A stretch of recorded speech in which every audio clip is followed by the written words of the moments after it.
nagtago po ako sa farm namin. Hindi po ako lumabas ng mga isang buwan. We lost a lot of money. So, syempre hiyang-hiya po ako humarap sa magulang ko nung time na yon. Bouncing back from losing 35 million.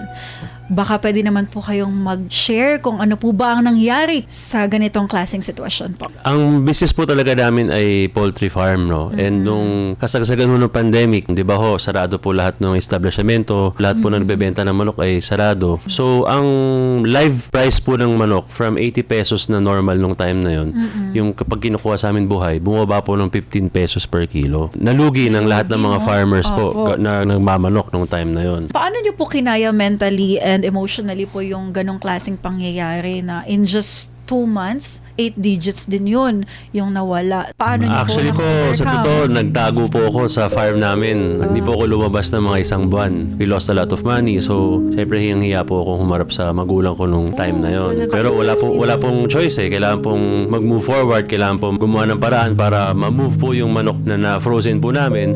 At doon po nagsimula yung pagbangon po namin din. Paano po kayo tumanggap ng rejection, lalo na galing sa close friends or family? Sanay naman po tayo sa rejection.